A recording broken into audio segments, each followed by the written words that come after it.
Direktur Lokataru Haris Azhar dan Koordinator Kontras Fathia Maulidianti hari ini menjalani sidang dakwaan kasus pencemaran nama baik. Jaksa mendakwa Haris dan Fathia kelabui masyarakat dengan informasi bohong secara digital terkait Menko Luhut Binsar Panjaitan.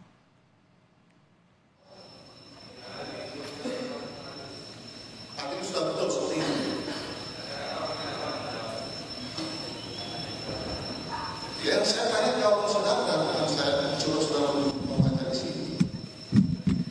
Nama saudara siapa? Haris Azhar. Lahir di mana?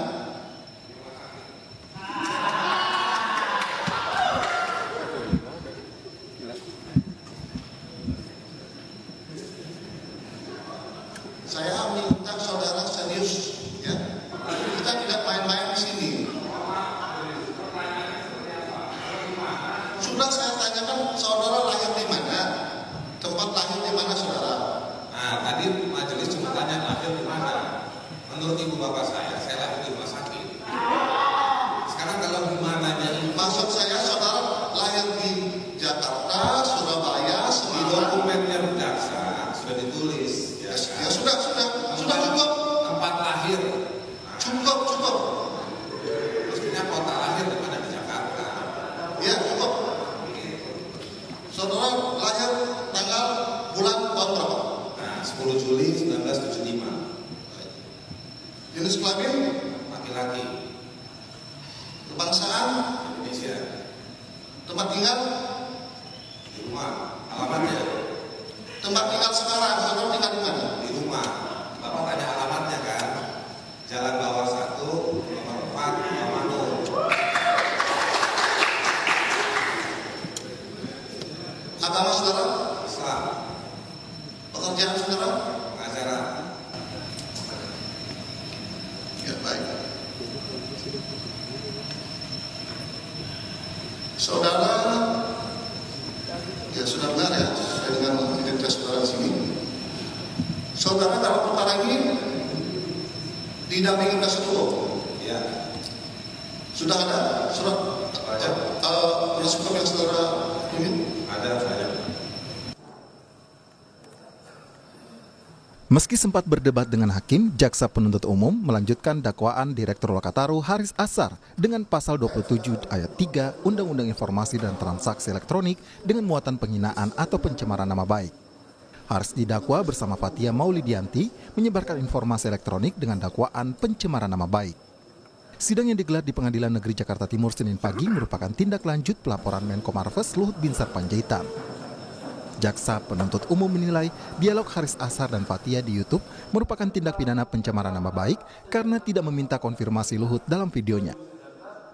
Bahwa terdakwa Haris Azhar bersama-sama saksi Fathia Maulidianti dituntut dalam berkas terpisah pada hari Jumat tanggal 20 Agustus tahun 2021 atau tidak-tidaknya pada waktu lain dalam bulan Agustus 2021 atau tidak-tidaknya pada tahun 2021 bertempat di kantor hak asasi ID yang terletak di Jalan Balai Pustaka 1 nomor 14 Kelurahan Rawamangun, Kecamatan Pulogadung, Kota Administrasi Jakarta Timur atau tidak-tidaknya pada suatu tempat yang masih termasuk dalam daerah hukum Pengadilan Negeri Jakarta Timur yang berwenang mengadili mereka yang melakukan, yang menyuruh melakukan, dan turut serta melakukan perbuatan sengaja menyerang kehormatan dan atau nama baik seseorang dengan menuduh suatu hal yang maksudnya terang supaya hal itu diketahui umum dilakukan dengan cara-cara antara lain sebagai berikut dan seterusnya. Perbuatan terdakwa Haris Azhar sebagaimana tersebut di atas adalah tindak pidana yang diancam pidana dalam pasal 310 ayat 1 KUH pidana junto pasal 55 ayat 1 KUH pidana.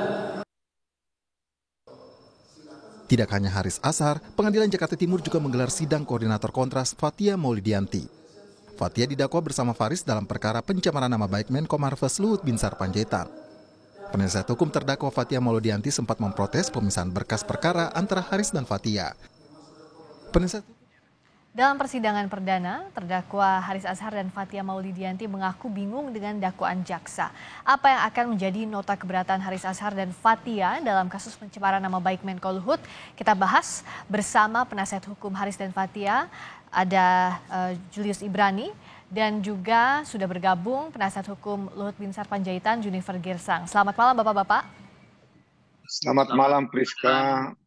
Selamat malam untuk kita semua. Yes. Selamat malam. Salam Saya ke Bung Julius dulu. Tadi sempat berdebat Bung Haris Azhar dengan hakim. Tidakkah klien Anda takut gitu dianggap menghina persidangan? Dan bagaimana Anda memandang dakwaan dari jaksa penuntut umum? Justru dakwaan jaksa lah yang kita anggap menghina persidangan karena dibuat secara tidak teratur gitu ya. Tidak jelas juga menguraikan di titik mana perbuatan bohong itu dimaksudkan. Jadi di situ titik tolak pertama Haris Azhar dan juga Fathia ketika kami mempertanyakan jadi titik mana tuduhan pasal-pasal yang dianggap bohong itu, yang dianggap mencemarkan itu di bagian mananya. Makanya kalau kita lihat struktur dakwaan bahkan sampai mengutip kolom komentar di YouTube secara sembarangan seperti itu kan, ini artinya dia mencoba mengaburkan konteks yang nyata dari riset yang dilakukan oleh 9 lembaga masyarakat sipil, dan itu sejatinya makna yang tunggal dalam diskusi antara Haris Azhar dengan Fathia. Jadi ketidaksepakatan dari klien kami Haris Azhar dan Fathia bertitik tolak pada substansi itu. Friska. Substansi itu dianggap menghina tanda kutip pengadilan, Bung Junifer. Bagaimana Anda melihatnya? Dan apakah dakwaan sudah tepat kalau menurut Anda? Ya, sebenarnya saya tidak banyak komentar ya karena ini sudah proses di persidangan. Namun tentu rekan-rekan saya para advokat memahami makna dari surat dakwaan. Surat dakwaan itu diatur di dalam pasal 143 KUHP. Di sana memuat material dan formil. Nah tentunya rekan-rekan saya pengacara nanti kalau ada keberatan terhadap surat dakwaan, tentu mereka mempersiapkan keberatan tersebut karena diatur secara tegas di dalam pasal 143. Nah, oleh karenanya sekali lagi karena ini adalah wewenang dari kejaksaan, tentu nanti kita cermatin makna ataupun materi dari keberatan yang disampaikan oleh rekan-rekan saya nanti sebagai advokat pengacara daripada Haris Azhar maupun Fathia.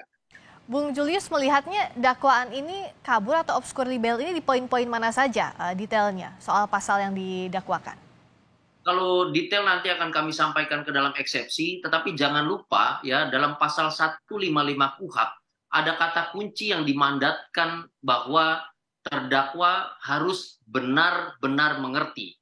Nah, pertanyaan dari kami dan juga dari Haris Azhar dan Fathia tadi cukup sederhana. Tolong di point out saja, ditegaskan unsur-unsur pasal yang Anda anggap itu dipenuhi dari peristiwa, fakta, dan bukti di dalam surat dakwaan. Tapi itu pun tidak bisa dijawab. Menjawabnya juga tidak nyambung gitu. Hanya mengatakan sudah kami buat secara tertulis, tentu dapat dibaca di situ. Nah ini kan ini yang jadi penolakan kami bahwa karena justru kabur di bagian apa, mulai dari titik kebohongannya di mana, apakah di datanya, apakah di ucapannya, apakah di kolom komentar YouTube yang bukan merupakan Haris Azhar dan Fathia, atau di bagian mana? Pertanyaan kami sederhana dan itu tidak bisa dijawab oleh jaksa penuntut umum sedemikian banyak jumlahnya.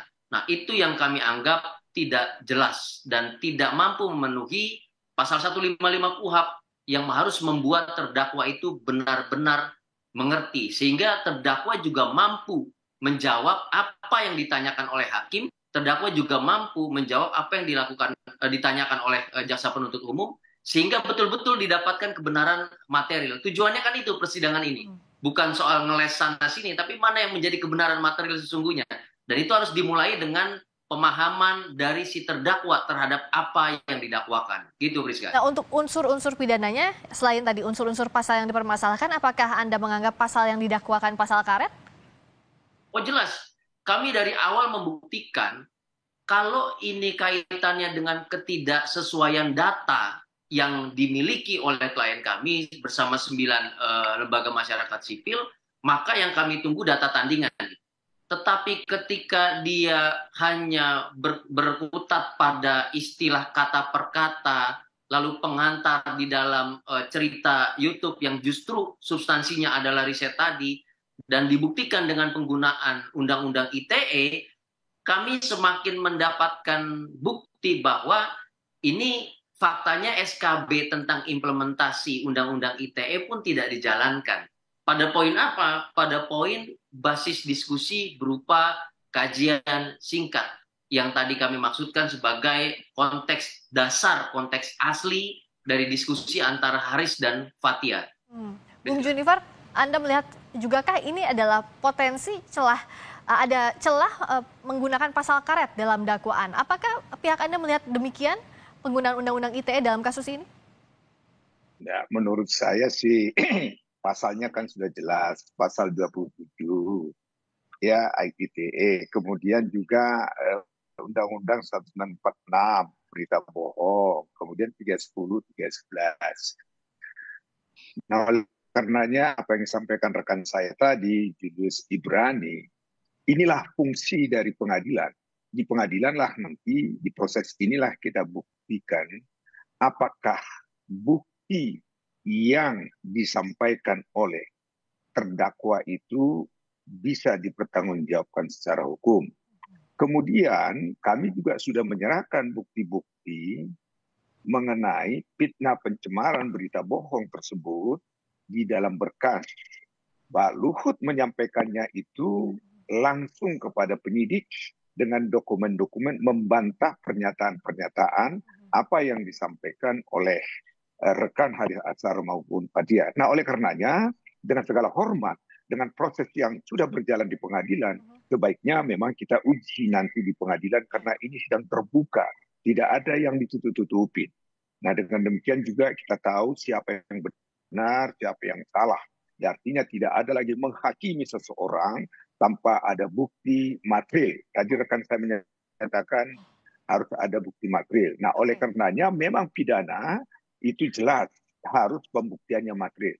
Nah, itulah saya sampaikan kepada rekan-rekan wartawan menanyakan kepada saya, kalau Pak Luhut itu diperiksa dan diminta datang, dia akan datang menghormati dan menghadiri proses persidangan ini. Oke, Pak Luhut bahkan akan datang di persidangan siap untuk dimintai keterangan. Ya, Bung Julius, bagaimana di proses pembuktian material ini untuk menemukan kebenaran material, apa yang sudah disiapkan? Kalau dianggap tadi dakwaannya kabur begitu, apa amunisi yang disiapkan oleh pihak Anda, singkat saja?